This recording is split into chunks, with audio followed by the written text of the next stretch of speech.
Olá, meus queridos amigos, boa noite. Boa noite a todos que nos acompanham neste momento. Sejam todos bem-vindos. Queria agradecer primeiramente a oportunidade de estar aqui trabalhando para Jesus e com Jesus. Queria agradecer ao Grupo Espírita Fraternidade Caminhando com Jesus pela oportunidade que me dada de trabalho. É o máximo que a gente possa nos redimir com relação a isso. Boa noite a todos que estão entrando agora. E nós vamos iniciar hoje com a leitura, tá? Do livro Religião dos Espíritos, nosso querido Emmanuel, com a participação psicografada do nosso querido Chico. Em seguida faço a prece e aí a gente inicia a nossa explanação de hoje, tá?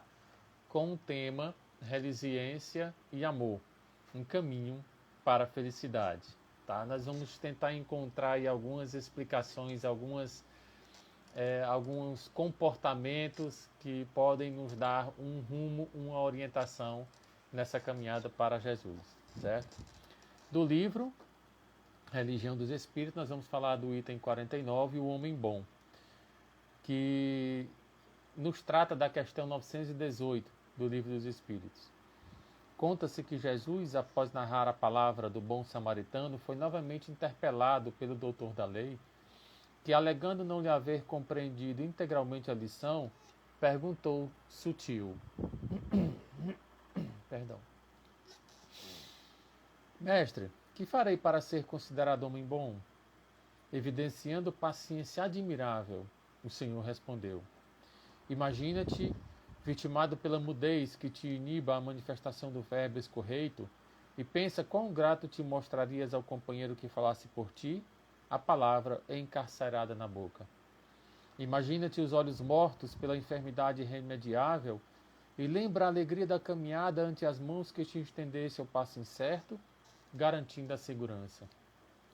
Imagina-te caído e desfalecente na via pública, e preliba o teu consolo nos braços de que te oferece amparo sem qualquer desrespeito aos teus sofrimentos. Imagina-te fatigado, o intemperante, e observa quão conhecido ficarias com todos os que te ofertassem a oração do silêncio e a frase da simpatia.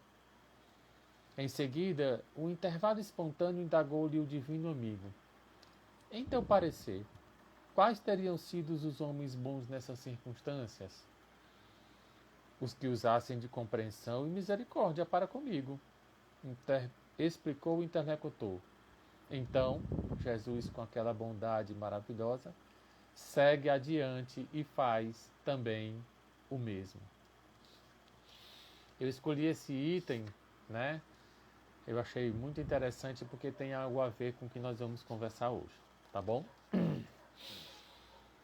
Em aproveitando esta leitura, em aproveitando esta oportunidade que nos dá o nosso amigo divino para que a gente possa trilhar seu caminho, o nosso caminho em busca do seu, para podermos chegarmos ao Pai. Ele nos avisou, ninguém vai ao Pai senão por Ele.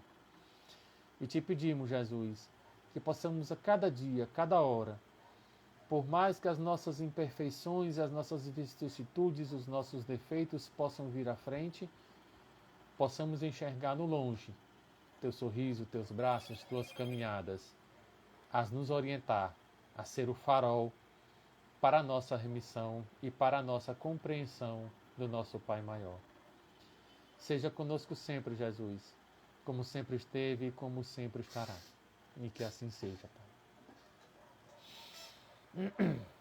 Meus queridos amigos que estão chegando agora, boa noite a todos, tá? Obrigado pela presença. E hoje nós vamos falar, conforme estava previsto, sobre resiliência, certo? E eu vou me permitir neste momento ter uma pequena ajuda de algumas informações que eu separei, para que a gente possa, no máximo possível, dentro do tempo previsto, lógico, né? Ter esse entendimento, né, do que esse título desta palestra, desta exposição, venha nos encontrar. Eu tomei a liberdade de explanar sobre alguns avatares, algumas figuras ilustres, alguns amigos, espíritos, que já é de uma consciência universal, de uma consciência cósmica do amor bem mais aprumada, bem mais aprimorada do que a nossa, e que dentro da sua história, dentro da sua época, se tornaram referência para todos nós. Vamos começar por Mahatma Gandhi. Mohammad Gandhi, certo? Ele foi uma personagem que dentro da sua esfera de vida, que dentro da sua concepção de vida, todos nós o conhecemos pela não violência. Tem um termozinho que ele chama lá Ishami Vadia, alguma coisa assim. Ele adotou aquela não violência depois de uma passagem muito traumática que ele teve. Ele era advogado, ele foi a Londres, ele se formou, passou 3 anos e quase 4 anos se formando na Universidade Londrina. E depois disso ele retorna à Índia e quer retornar, né, trabalhando para os necessitados. E ele ainda tinha na sua biografia, no livro em que eu me baseei para poder explanar esses nossos assuntos, ele ainda tinha dentro de si uma beligerância muito grande. Ele ainda se sentia violento por conta da sua juventude, que foi muito sofrida, que foi muito necessitada, e ele pertencia àquela casta, porque na Índia é muito difícil você mudar de casta, né? É muito interessante e engraçado porque, apesar de tudo, é um país reencarnacionista.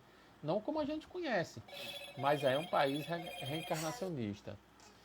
E aí, nesse sentido, quando ele retorna, ele tem uma experiência muito... Para a idade dele, ele disse traumática. Ele verbalizou como sendo traumática. Ele compra uma passagem de trem na primeira classe, de um lugar da Índia para Jacarta. E durante essa viagem, um passageiro branco se incomoda com a sua presença no vagão. E ele chama as autoridades, chama os policiais para retirá-lo de onde ele se encontra.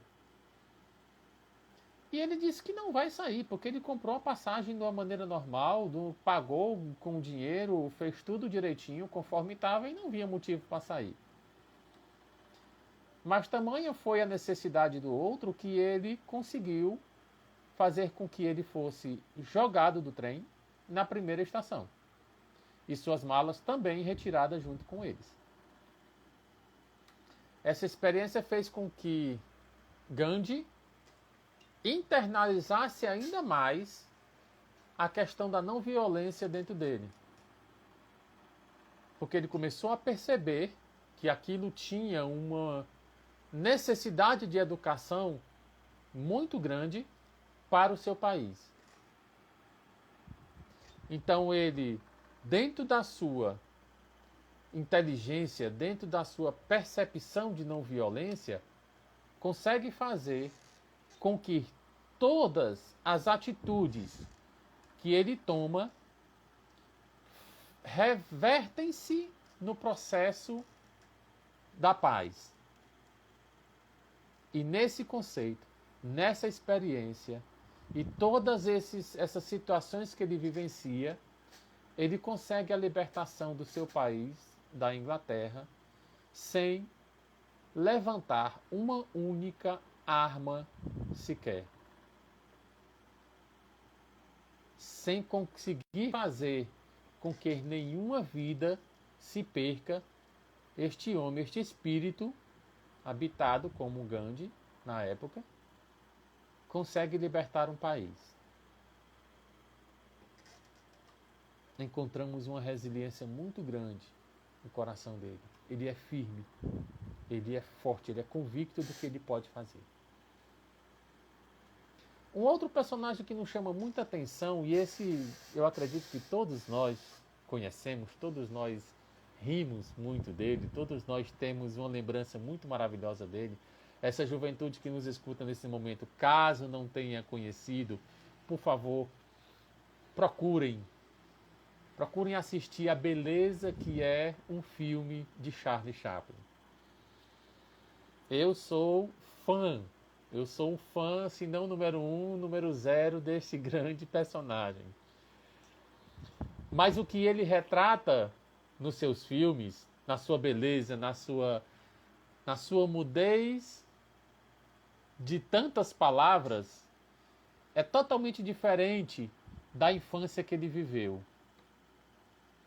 É totalmente diferente da sua vida antes cinema e pós-cinema.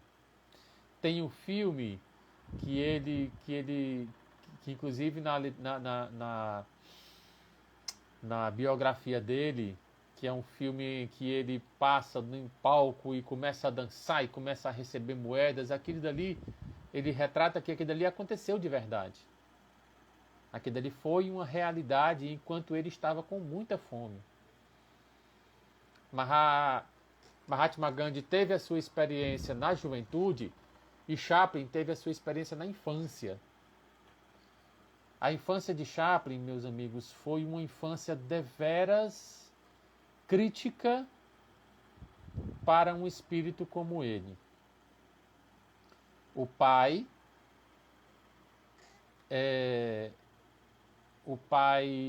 era alcoólatra e a mãe tinha uma doença que ficava constantemente internada e logo depois foi para um hospício. Ele não era órfão, seus pais eram vivos, mas ele era praticamente abandonado.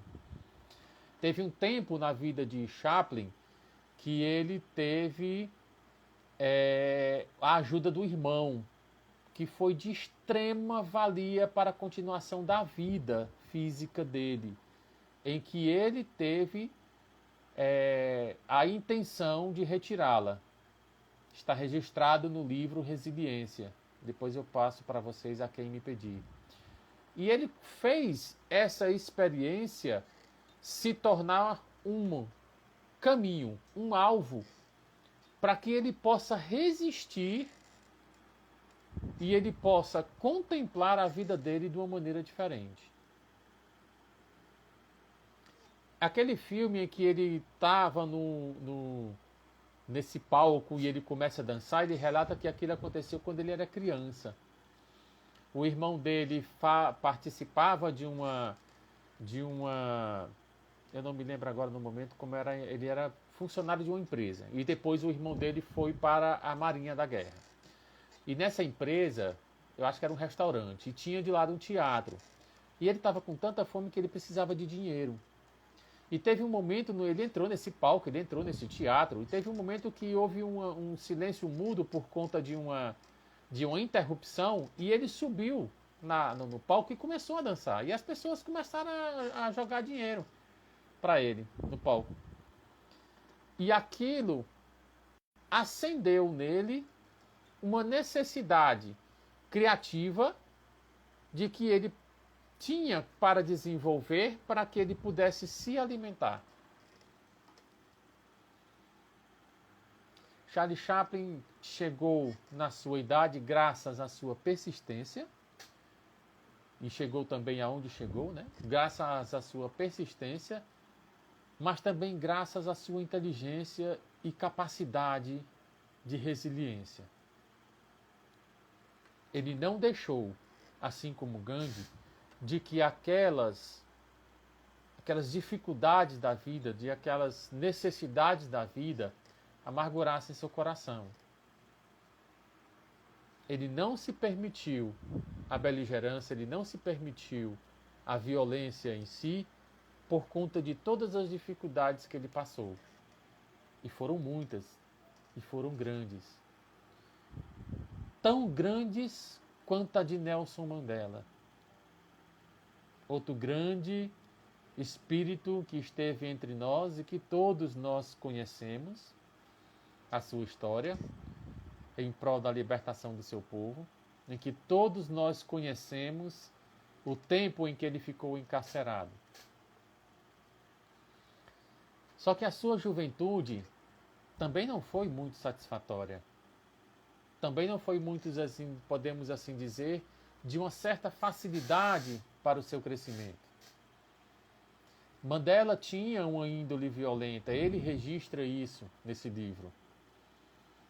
Ele registra que na sua juventude, por conta de determinados comportamentos na faculdade, ele faz com que os seus pensamentos, o que nós conhecemos como centro acadêmico, né, o CA, o Centro Acadêmico de Faculdade, ele faz com que os seus pensamentos de necessidade de libertação proliferem, e nessa proliferação, aqueles que o acompanham, que o ajudam, fazem com que o apego às armas, a necessidade das armas, seja iminente para uma ação de libertação do seu país. Ele ainda tinha essa violência dentro dele. E aí ocorre toda uma situação. Quem quiser encontrar a biografia dele vai encontrar essas informações. Ocorre toda uma situação em que o governo consegue fazê-lo ficar encarcerado por quase 30 anos, se não me falha a memória. São 27 ou são 37 anos, algum desse jeito. Meus queridos, na época que eu estava conhecendo a doutrina, me veio essa pergunta: rapaz, o que foi que esse espírito fez para ficar esse tempo todo encarcerado? Qual foi a encarnação dele em que ele proporcionou esse tempo de encarceramento a algum espírito ou a alguns espíritos, de modo que nessa encarnação ele pudesse restituir a lei divina com esse tempo de encarcerado? Mas ao mesmo tempo, fico imaginando eu, ele também pode ter pedido para que esse tempo de encarceramento sirva para abrandar no seu coração de todas aquelas necessidades que ele tinha de violência e de interferência à lei existente. Imagine você o quão esse espírito conseguiu amenizar todas essas situações dentro de uma cela. A sua reviravolta, por assim dizer, né, sentimental, a sua reviravolta em busca da paz, se deu-se dentro de uma cela, dentre 4 paredes em que ele não conseguiria se libertar no momento certo. E aí todos nós conhecemos a sua história, né? E ele foi liberto por umas circunstâncias várias no seu país, na África do Sul, por vários fatores políticos, por vários fatores religiosos, e enfim, ele foi eleito presidente do seu país. No filme muito interessante, que conta uma história bem interessante, o filme Invictus. Quem tiver a oportunidade de assistir, que o tenha, que vai ser muito interessante você notar uma história dele sobre como ele tenta, já com o coração mais apaziguado, unificar o seu país. E ele usa o esporte para isso. E ele consegue fazer com que aquela informação, aquela profissão, com aquela ação, unificar brancos e negros, todas as raças em torno de um ideal. Então ele prova que isso é possível. Ele prova que é possível unificar sem armas. Vejam como a experiência divina é interessante. Imagine você se antes disso ele tenta usar as armas para fazer com que a liberdade ocorra no seu país. Ao mesmo tempo que ele faz isso, ao mesmo tempo que ele tenta todas essas informações, todas essas ações de libertação, ele também acalma o seu coração. E é acalmando o coração que a gente vai falar do nosso querido Chico. Bem pouquinho, porque todos nós aqui presentes já conhecemos muito a sua história, tanto em livro quanto em filme. Mas a característica da resiliência, você percebe que é diferente entre esses espíritos. enquanto os anteriores ainda tiveram que ter uma experiência física de beligerância, nosso querido Chico, desde criança, já vinha com essa resiliência, já vinha com essa calma. Olha a diferenciação que a gente dá no balanceamento do conhecimento de cada um. Todos os anteriores foram exemplos de que é possível, dentro da resiliência, trazer-nos a paz interior, a paz que necessita no coração. Chico nos traz isso desde criança. Os garfos da madrinha, né? As ter que passar pelas experiências físicas da doença no olho e muitas outras situações que a literatura espírita está repleta de sua vivência. Igualmente com ele, a gente consegue encontrar um parâmetro, uma relatividade, não igual, lógico, porque nós temos em épocas e situações diferentes, mas o nosso grande Paulo de Tarso, e aí quem já leu o livro Paulo e Estevão vai saber do que nós estamos falando, o nosso grande Paulo de Tarso nos trouxe uma experiência de resiliência fantástica. Fantástica. Desde a sua conversão em Damasco, quando Jesus se apresentou a ele naquela luz brilhante, ele escuta aquela voz maravilhosa e em que ele pergunta por que persegue os cristãos. Saulo recebe uma enxurrada de informação que quebra, literalmente,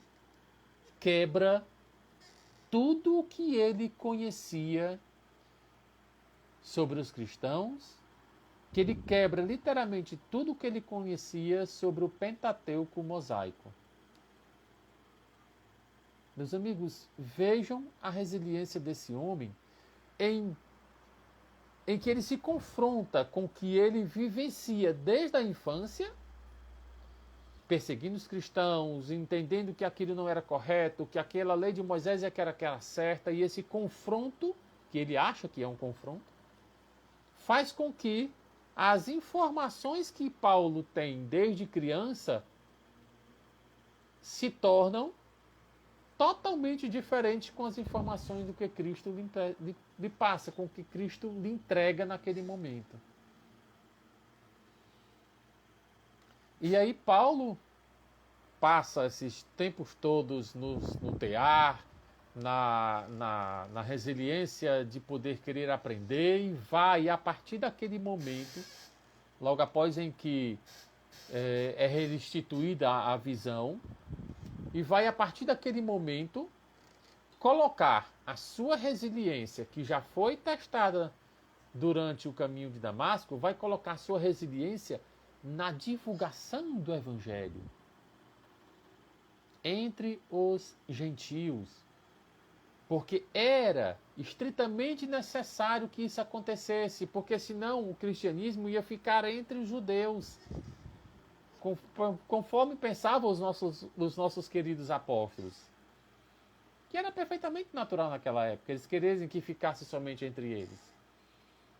E aí Paulo quebra novamente esta corrente tradicional. Tem um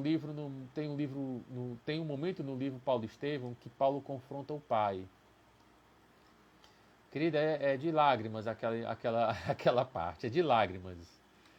Porque você imagina um judeu, você não sabe o que é para um judeu confrontar o seu pai. Um judeu realmente conforme toda aquela tradição de mais de 6.000 anos. Você não imagina como é doloroso para um judeu fazer aquilo. E Paulo teve que fazer, porque ele sabia que aquela mensagem do Cristo tinha que prevalecer.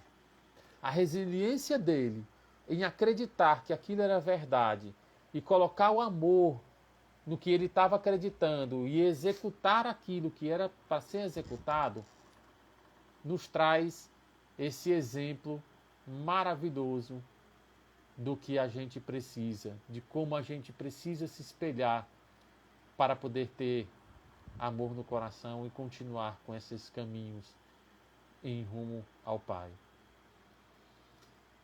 E mais atualmente a gente encontra uma figura muito amorosa de Madre Teresa.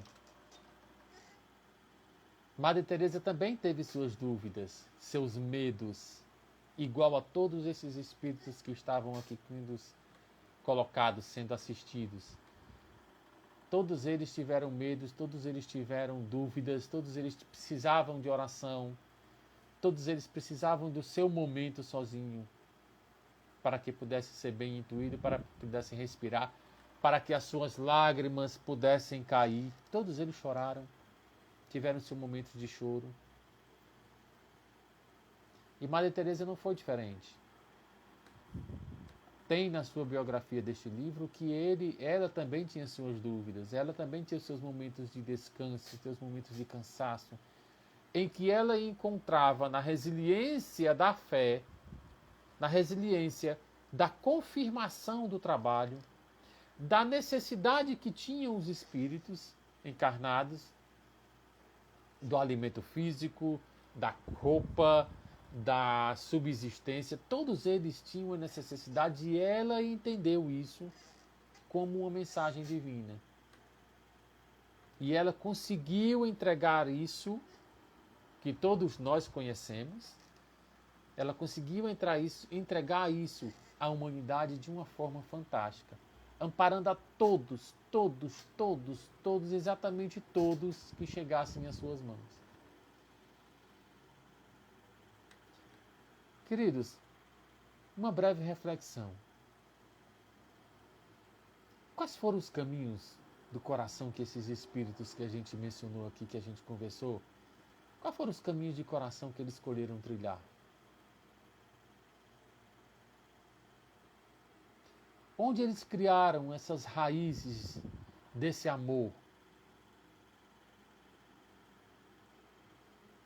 Será que as dores comuns que traçou o perfil desses avatares, será que as dificuldades comuns que traçaram os perfis desses avatares, desses grandes espíritos, não tinham uma base em comum? Será que eles não se encontraram numa espinha dorsal que chamamos de amor, em sua completa acepção de palavra? Se eles tiveram a resiliência, se eles tiveram o caminho, se eles tiveram as dificuldades, todos eles tiveram essas dificuldades para poder fazer o que tinha que ser feito, eles precisavam de uma base. Alguns chamam de fé. Gandhi, por exemplo, pode ter chamado isso de fé. Também Paulo pode ter chamado isso de fé, mas o mote, aquela força com que eles fizeram e executaram tudo para se tornar conhecido, chama-se amor. Na sua mais completa palavra. Eles sabiam para onde queriam ir, eles tiveram as escolhas dele. Você imagina se Paulo, você imagina se os outros escolhessem ficar parado onde estavam. Mas eles também tiveram as suas limitações. Assim como eu, assim como todos vocês que estão aqui presentes nos assistindo, e assim como todos vocês que vão nos assistir em algum outro momento. Temos limitações, somos limitados em todos os sentidos, não somente fisicamente, como às vezes pensa, nós somos limitados também de sentimentos, assim como eles foram. Só que eles tiveram escolha para isso. Só que eles tiveram esse momento em que eles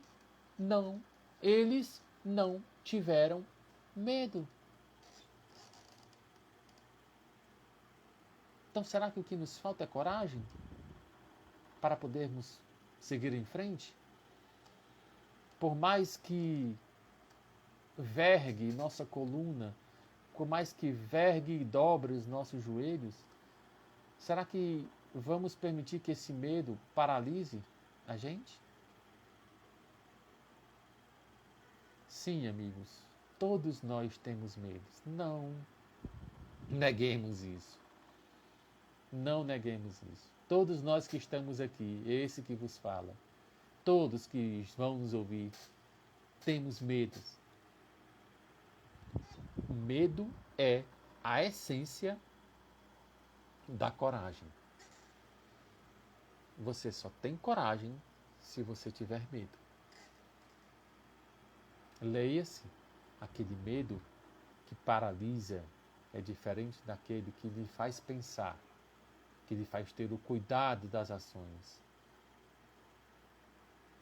E aquele que faz com que você reaja é diferente daquele que faz com que você pense.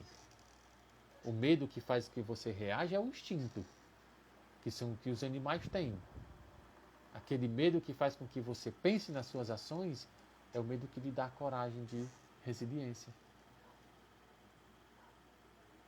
É o medo que faz com que você tenha a necessidade de pensar, de tomar uma ação.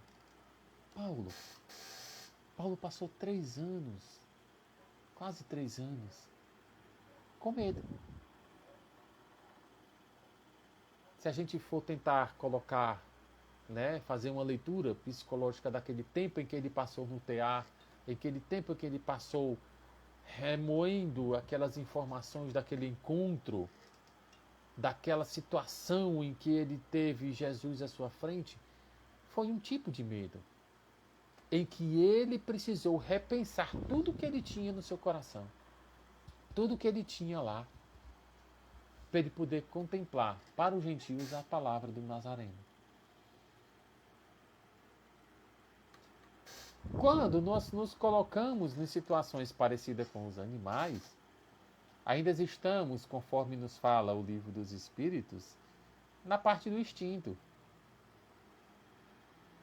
Mas quando a gente deixa, se percebe que esse medo pode ser pensado, que esse medo pode ser feito com que a gente repense a nossa situação, repense o nosso comportamento, precisamos rever e entender que isso não é medo de instinto. Isso é um medo sadio. Existe uma frase, e me perdoe a memória, me perdoe o autor, uma frase bem interessante que ele diz assim: medo, só temos medo do que não conhecemos. E é a pura verdade. Quando nós conhecemos como é que é o processo, o que é que aquilo faz, ou então o que aquela máquina faz, ou então quem é a pessoa, a vivência dela, o que é que ela teve, a gente baixa um pouco mais a guarda. E toda essa resiliência, toda essa experiência nos traz uma lembrança, nos traz uma lembrança de uma palavra bem interessante que precisa ser muito bem praticada. Chama-se de empatia. Se nós entendemos que resiliência e amor é um caminho para a felicidade, precisamos entender que a empatia faz parte deste caminho. Quando a gente se coloca na situação daquele que se encontra à nossa frente, daquele que nos vilipendiou, daquele que nos colocou em situação difícil, e conseguimos entender, conforme os espíritos que foram citados aqui, que em algum momento, ou nessa encarnação ou na encarnação anterior, em algum momento, a sua experiência de vida foi traumática. Se a gente consegue entender isso, a gente está praticando a empatia. A gente está não somente se colocando no lugar dele, mas a gente está vendo esse espírito de uma forma completa. A gente está vendo esse espírito de uma forma como Jesus queria que a gente visse. Entendendo os seus problemas, entendendo as suas complexidades, entendendo os seus defeitos assim como os nossos. E muitas das vezes, queridos, a psicologia nos faz isso, E em muitas das vezes é um espelhamento que a gente vê no próximo que acontece com a gente. A gente percebe um determinado comportamento, a gente só consegue perceber um determinado comportamento e reagir a esse tipo determinado de comportamento que nos ofende se a gente ainda tem alguma coisa dentro da gente. Então a gente precisa que essa resiliência, esse amor que nos faz ter um caminho de felicidade, encontre a empatia durante esse trajeto. Faça com que eles se unem, faça com que eles se entreguem em todas as ações que a gente for praticar. Faça com que a gente consiga perceber no outro a necessidade que nós temos, a necessidade que ele tem de se corrigir, a necessidade que nós temos de nos corrigir e a necessidade que nós temos de ter entre ele e eu. Fazendo com que nossas experiências, as experiências que você teve quando criança, que foram em algum momento traumática, a que você teve na sua juventude, a experiência que você teve no campo amoroso, a experiência que você teve traumática no campo do trabalho, ela é um motivo de resiliência para você. Ela pode e deve ser um motivo para você mudar o seu caminho, seja ele qual for. Pode ser o seu caminho profissional, pode ser o seu caminho amoroso, mas antes disso, muito antes disso, é o seu caminho interior que precisa ser repensado. Perguntas que somente você vai responder, tipo: por que é que eu estou sentindo isso? Por que tanto sentimento de raiva no meu coração nesse momento por essa pessoa? Quando você consegue responder isso, você vai ver, e conhecendo, praticando e dando abertura à empatia, você vai ver que seu coração se acalma. Me permitam neste momento trazer uma rápida, só para você te dar um finalzinho bem interessante. Me permita nesse momento trazer uma rápida definição de empatia. Eu estou aqui com um papelzinho aqui na minha frente, eu vou mostrar para vocês. Propriedade na física, tá? Propriedade que alguns corpos apresentam de retornar à forma original após terem sido submetidos a uma deformação elástica. Na área da psicologia, a resiliência é a capacidade de uma pessoa lidar com seus próprios problemas, vencer obstáculos e não ceder à pressão, seja qual for a situação. Difícil, né? Difícil, gente. Concordo. Difícil. Mas não é impossível. E não precisamos ser todos esses espíritos que nos quais conversamos desde o início. Precisamos só ser nós mesmos. Conforme a doutrina espírita nos esclarece, todas as nossas provações é um processo educativo. Ela pede primeiramente que nós sejamos curados. A doutrina espírita não é para os outros, é para nós. A doutrina espírita não é uma competição de quem sabe mais, de quem lê mais, de quem estuda mais. A doutrina espírita não é isso. Ela tem o seu aspecto educativo, ela tem o seu aspecto educacional, mas ela não é a sua essência. Até no seu aspecto de ciência, ela precisa encontrar o seu lado interno, o seu lado amoroso. Não à toa Kardec colocou no Evangelho segundo o Espiritismo que toda a essência do Livro dos Espíritos, do médium, se encontra amorosamente no Evangelho segundo o Espiritismo. O primeiro livro é o Livro dos Espíritos de Pergunta, o segundo explica o primeiro como é que foi feito, e o terceiro embasa todos os dois no amor.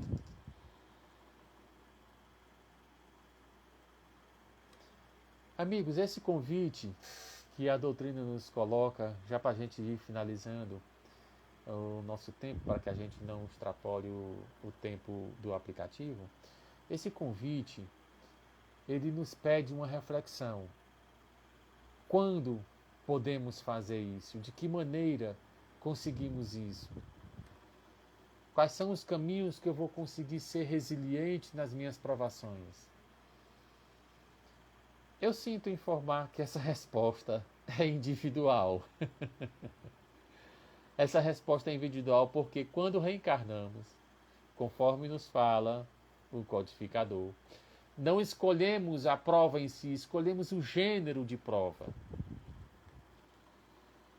Está lá no segundo livro do Livro dos Espíritos, em que tratamos de reencarnações. Então, se escolhemos o gênero de prova, muitas vezes nos permitimos a isso, esses gêneros de provas que escolhemos são os caminhos para que a gente possa ter essa resiliência. E não deixemos, em momento algum, nunca, de colocar em nosso coração esse amor necessário, em forma de perdão, em forma de abraço, em forma de lágrimas, em forma de mão estendida, em forma de silêncio. Gente, o silêncio é uma arma tão poderosa, vocês nem imaginam. Em forma de silêncio, em todas as formas que você puder expressar um momento seu de demonstrar a paz, você está criando uma resiliência. E é tão interessante quando você consegue isso a primeira vez, você fica, uau, eu consegui. Já está registrado. Se você consegue uma vez, você consegue a segunda. E por aí vai. Eu espero, de todo coração, ter tentado passar informações para vocês e para mim, de que é imensamente benéfico tentar sermos resilientes. E mais ainda, colocar amor nas nossas respostas. Embora às vezes seja difícil, mas conseguimos. Porque se temos, desde a antiguidade, lá com Moisés, temos exemplos a ser seguidos, é porque conseguimos também. Porque somos todos filhos do mesmo Pai. Porque somos todos criados com a mesma essência. E se somos criados com a mesma essência, voltamos para a mesma essência, só que de uma forma muito mais sublime, conforme nos avalizou nosso grande Kardec. Tá certo? Vamos finalizando, tá? Eu gostaria de agradecer novamente ao Fraternidade Espírita Caminhando com Jesus pelo convite, pessoa da nossa querida amiga Carmelita. E também agradecer a todos que se encontram aqui presentes, a todos que nos vão nos assistir. E eu espero de coração que essa noite possa ter sido bem reflexiva para nós. E assim todos nós juntos possamos criar essas resiliências e aumentar o nosso amor em caminho da nossa felicidade. Tá bom? Vamos fazer a nossa prece e em seguida a gente encerra. Tá bom?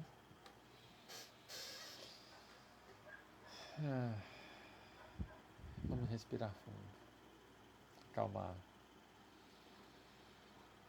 Pedir a Deus que todos esses exemplos que nos foi dado, assim como todos os outros aqueles exemplos que chegam até nós no nosso dia a dia, no meio da rua com uma placa, uma lágrima numa esquina, numa criança à nossa porta, todos aqueles exemplos de resiliência possam, Pai, entrar no nosso coração e fazer com que em cada rosto possamos ver o Seu. Fazer com que cada palavra possamos escutar a Tua. Fazer com que cada mão estendida seja a Tua, a nos pedir: olha para mim, sorri para mim. Amado Mestre Jesus, que sejamos sempre nós os primeiros a pedir, a orar e a agradecer, para que esse aprendizado esteja sempre conosco. Seja conosco sempre, Jesus, como sempre esteve e como sempre estará. Que assim seja. Gratidão a todos. Muito obrigado. Muito obrigado a todos que se encontram presentes. Um grande abraço.